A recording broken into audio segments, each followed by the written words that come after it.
Is the S&P 500 on the verge of a regime change? This is Connor from 0DTE Traders, and in this video, we'll conduct a quick intraday analysis, discuss the current market regime, volatility, and end with a performance check. Let's dive in. It is 10 o'clock, and the SPX is trading lower, down 1.7%, 59.37. Large gap down in response to Trump tariff announcements. Internals very one-sided, ADD negative 1800. Volume difference, negative 6-to-1 ratio. We got VIX up 18%, just shy of the 20 handle, and all sectors red. So defensives, traditional cyclicals, growth, mega caps, dollar index up 0.8%, and treasury rates mixed. So we got the front end of the curve up, back end of the curve down, and we are net bearish. So if you don't know how to read the market internals, you don't know how to weight it, our internals dashboard does that for you and will give you a net value in the upper right-hand corner, either neutral, bearish to neutral, bearish, bullish to neutral, or bullish. So it kind of gives you an indication of the market conditions and how to position. In terms of levels, support shows at SPY 590. That is the put wall, 59.20 SPX equivalent, followed by SPX 5900 put wall, which is also more or less entry into the CPI gap. Gap entry technically 59.05, gap fill 58.42, and then major support at 58.20, 5800. On the upside, bulls need to reclaim 59.50, 59.60. 59.60 is more or less entry into that gap from today. Gap fill would be previous session's closing price, 60.40.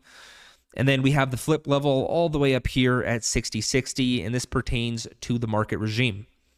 In terms of market regime, the SPX was trending higher for most of last week, putting in a series of higher lows. We were trading above the flip. We had the 50-period moving average upsloping.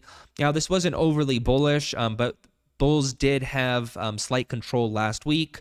This did change on Friday when we broke this structure with the 50-period moving average now downsloping and SPX trading below the flip, which measures dealer positioning. So technically, bears in control, dealers are short gamma. Gamma index is negative 140 million notional, although it's probably a little bit more extreme than this.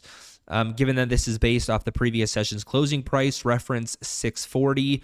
But after a neutral week, last week, positive week, the week before that, we are starting to see a dip into negative gamma territory. So in short, zero is the flip, above zero, positive gamma, bulls in control, below zero, negative gamma, bears in control.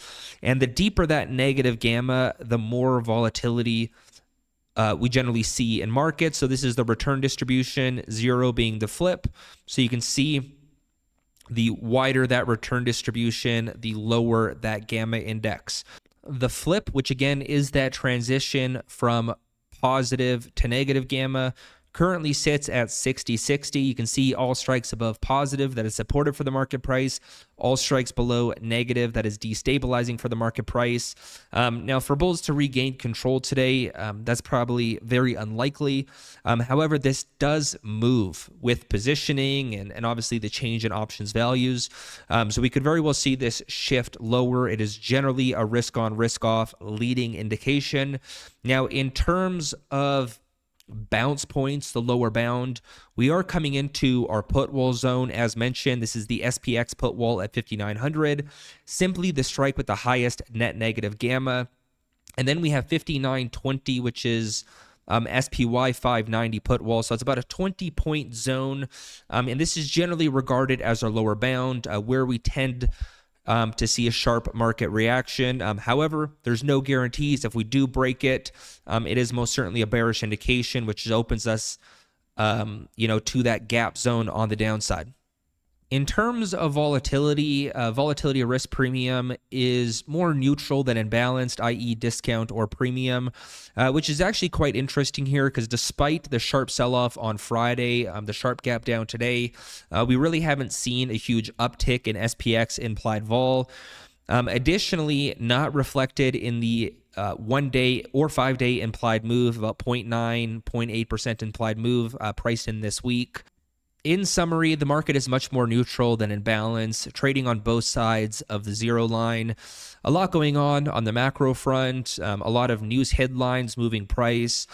So it's likely the market is to kind of maintain this cautionary type position until there's more clarity on that front, until there's a catalyst to spark positioning for the next directional move. Now, in terms of us, 0DTE options, when we're below that flip level, we tend to be a little bit more cautious in our approach, focus on those high probability setups, low risk option structures, and, ultimately stay process driven, despite market conditions. Now that January is behind us, I want to end with a quick performance check. I am ending the month up $16,500, 42 trades, 38 winners, 4 losers, for a 90% win rate. All trades are posted in real time within our Discord server. Additionally, there is a reason behind every decision. Entries, exits, risk management is all process driven, which is absolutely essential if you want to have any sort of consistency in markets. Now, in terms of strategies, I trade a combination of option strategies dependent on the market regime, directional bias, view on volatility. So that includes butterfly spreads, credit spreads, single options. Additionally, had some swing trades in here as well this month, long puts, an equity long, and everything played out well. Now, of course, I did have some losers here, but if you notice, they are really small relative to my winners, both in absolute and percentage terms. As if I'm wrong, I just cut the trade, I move on. And I think that's absolutely essential to maintain a very nice P&L curve. Overall, a very good month, and I'm looking forward to February. If you'd like to learn 3 option strategies that our traders use to generate consistent profits with 0DTE options, along with a repeatable process on how to trade these strategies effectively, join the team at 0DTEtraders.com.